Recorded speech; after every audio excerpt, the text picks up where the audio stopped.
All right, guys, welcome to a very special edition of Film Room powered by YouTube TV. Here with NFL Network's Brian Baldinger. And Baldy, first, thanks so much for being here. Second, Brandon Staley, the new head coach of the LA Chargers. Your initial reaction when you heard the news?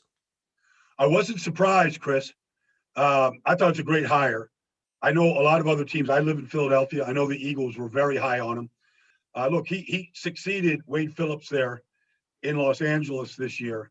And that's a great coordinator that had a lot of respect around the league. And he took that defense to a different level. And I enjoyed watching him really come together this year and how he built that defense. I think he's a very sharp mind. And look, he's what a lot of people are looking for, a young guy that you can build around, that you can grow with. And he's got, unlimited energy. And that's what you saw in the press conference. And I think that's what the players are going to feed off of. No question about it. He's got a lot of individual talent on the defensive side of the ball. Baldy, let's get into some of these plays from his time at the Rams, and we can kind of see that Staley influence and what the Chargers can expect. I mean, here they are in a four-man front, but they're very multiple. They can be in a three-man front. They can be in a four-man front.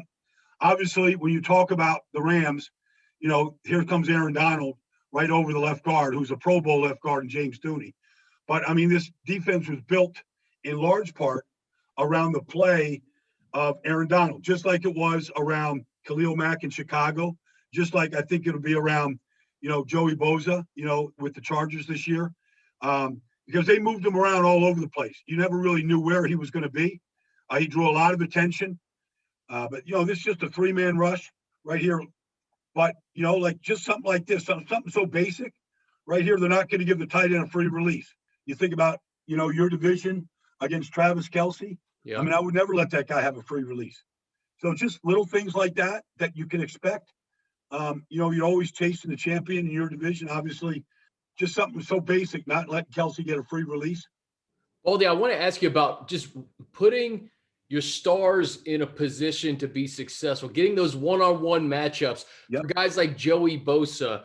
He had Donald and Ramsey with the Rams, but to be able to build around a guy like Joey Bosa, a guy like Derwin James, develop a first-rounder like Kenneth Murray, Drew Tranquill coming back from injury. There's a lot of pieces here for Brandon to work with. I agree. I mean, if you look at the Bears, and when Brandon was there with Vic Fangio, I mean, their two stars on defense were Khalil Mack and Eddie Jackson.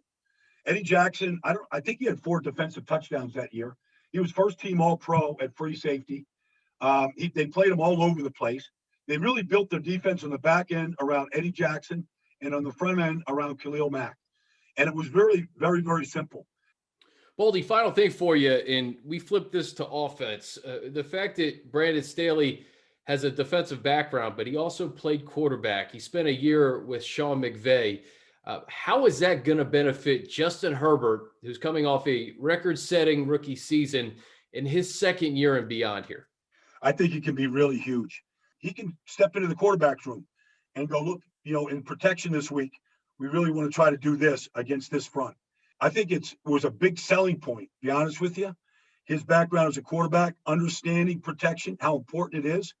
And for a young quarterback like Justin, as good as he was this year, as poised as he played, everything that he can put into the memory bank right now to help him out in any situation is always going to help his, advance his career and to really put his growth on a fast learning curve.